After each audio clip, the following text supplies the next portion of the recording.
So Tomodachi Life, Livin the Dream, has been successful, okay? Everybody's ranting and raving about it. Everyone's having a blast. You know, I spent, like, quite a lot of time last night playing it. I wasn't even, like, planning on streaming it that night. I was just kind of went like, oh, wow, I can't wait until Tomodachi Life comes out tomorrow. But apparently Pragmata's coming out tomorrow, but Tomodachi Life came out today. So apparently I got my days mixed up.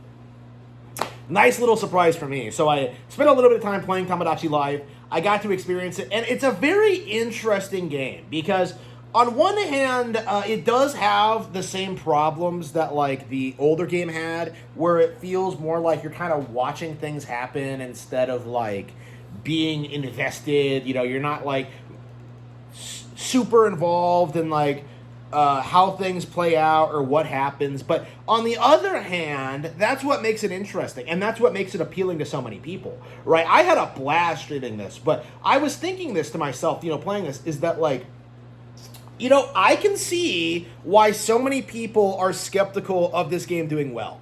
Okay, it's one of those weird situations in which I can kind of see why grifters like Nintendine or RGT85 or whoever are coming out and trying to say that like this game doesn't matter, it's not a major Switch release, it's not something that's going to move a ton of units, and like the reality is quite a bit different. Like it feels like this game specifically is this year's like Switch Sports. Okay, it feels like it's going through like the same trajectory where people just write it off and ignore it, say it's like a very limited release, and the simple fact of the matter is that is very, very unreasonable and very, very untrue.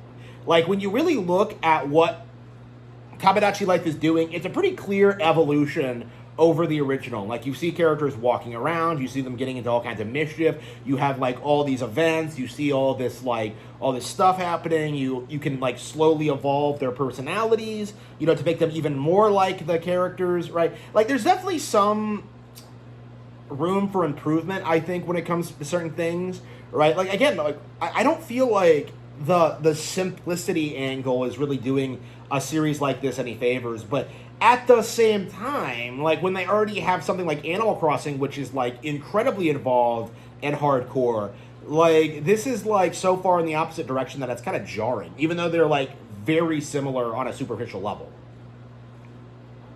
And I think this is what like a lot of people just don't understand, is that like Tomodachi is very much going down like the same path of Animal Crossing, where for a long time people just kind of wrote it off and ignored it and said it wasn't like a relevant Nintendo property, that it was never going to be a big deal. And then what happens? You know, New Horizons becomes the best-selling game on Switch 1, the best-selling original game.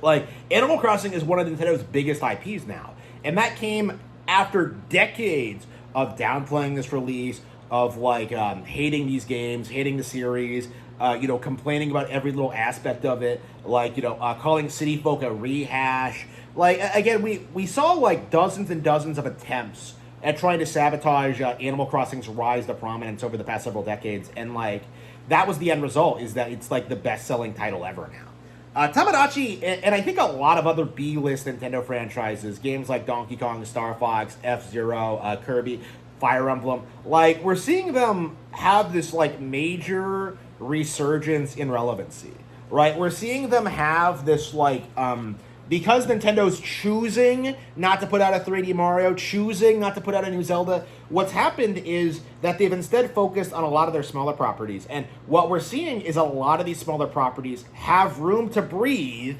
and they are succeeding in this ecosystem where people are eagerly awaiting the Switch 2 and looking for more new experiences. So they're getting radically different games than they're used to. You know, they're picking up Kirby Air Riders, they're picking up Donkey Kong Bonanza, they're picking up Pokepia, and they're picking up this. You know, it's very, very interesting to kind of see how, like, the industry is screaming at them to put out a new 3D Mario, but we're in a position now where we don't really need it, okay? Plenty of people can go back and just play Odyssey or play Wonder or play any of the other, like, numerous Mario games that have been released over the years on Switch. Now is Nintendo's period to like start introducing people to like some of their more obscure franchises. You know, Star Fox, I think, in particular, is in a prime position to have a huge surge of popularity if they do indeed have a game in production. And it's very possible that they don't. You know, that's the unfortunate thing about this. Like, going by what I've seen of, like, the interviews and how, like, Star Fox and Super Mario Galaxy was Illumination's idea, it's very possible that, like, there is no new Star Fox project in production, which would be very unfortunate and I think a huge missed opportunity, like, a huge Nintendo L. But I can't imagine they would be so tone-deaf not to produce one. So, we're going to have to see. We're going to have to see what happens. So, with that, I'm very, very curious to see, like, what's going to come next. Because, like, everything I've seen from this year, when you look at, like, the surge of popularity of games like Tales of, when you see, like, games like Grand Blue coming over, when you see, like, Rhythm Heaven coming out in July, Splatoon Raiders, we have, like, all this, like, news of games that are coming out from, like, franchises that aren't, like, considered, like, the super big, relevant Nintendo games.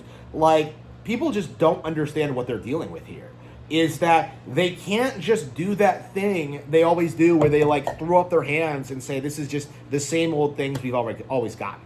Okay, Splatoon is, like, barely a decade old. Okay, Splatoon's gotten 3 high-quality games, and it's getting its first ever real legit spin-off. Which might actually correct one of the weird problems this franchise has had, where it's kind of felt stagnant and hasn't really evolved. Like, Raiders, in theory, could actually fix that problem. Raiders could be a huge deal.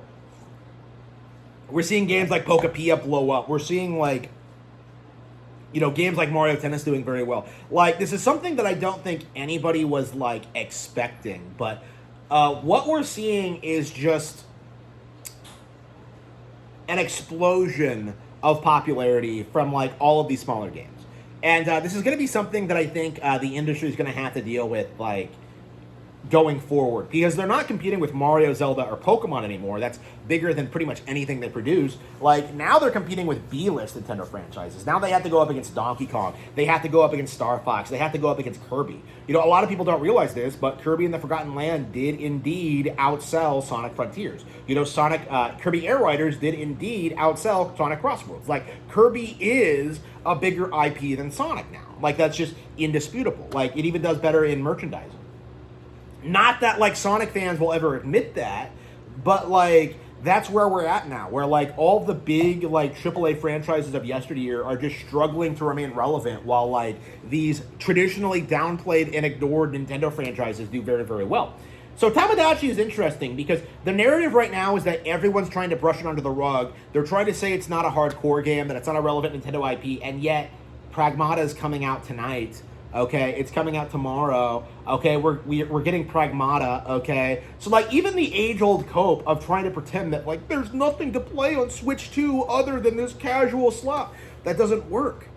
Like, we're at this point now where we're getting multiple releases. Actually, I'm pretty sure Nintendo's actually staggering their releases, so this is a thing. I think they're releasing the physical version of Xenoblade Chronicles X around the same time that Nintendo Switch 2 edition, around the time that, like, Rhythm Heaven comes out. Specifically to, like, deal with this, like, cope. It's very, very, very interesting to see, like, how the entire community is, like, bending over backwards to try and downplay what they're doing. And it's disgusting, but it is indeed collapsing. And I imagine in the next 5 years, like, a lot of these Nintendo grifters, like beat-em-ups, like Scatowas, like Arlo, they're not going to have any credibility.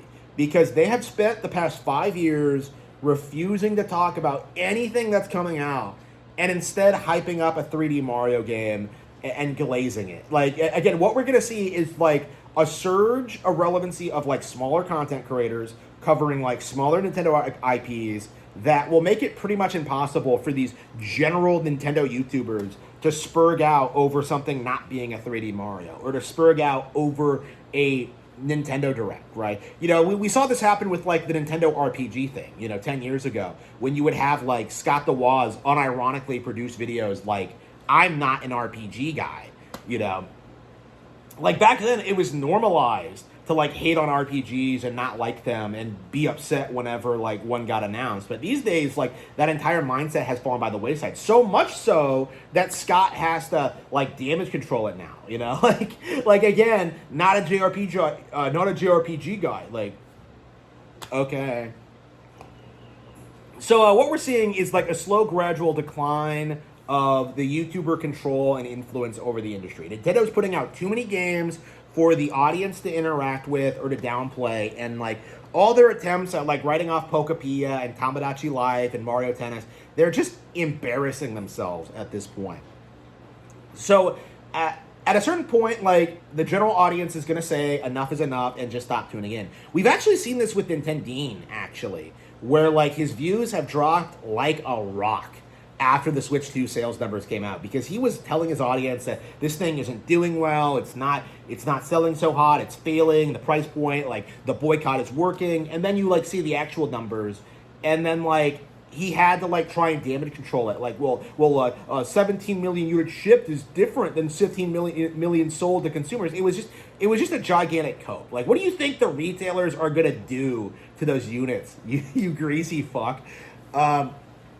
So yeah, again, Nintendine is like, I think, kind of a sign of what's to come. Like, Nintendine's drop in relevancy over the past like 6 months, like, should be studied as what's going to happen to all of these Nintendo grifters. Like, everyone who's refusing to take Tomodachi seriously, refusing to acknowledge its sales potential, refusing to acknowledge its audience, and instead hyperfixate on, like, you know, unconfirmed rumors and speculation and, like, 3D Mario. Like, they're not talking about actual video games. And as a result of that, these guys will not be taken seriously by actual gamers. And this is going to be a very big problem going forward.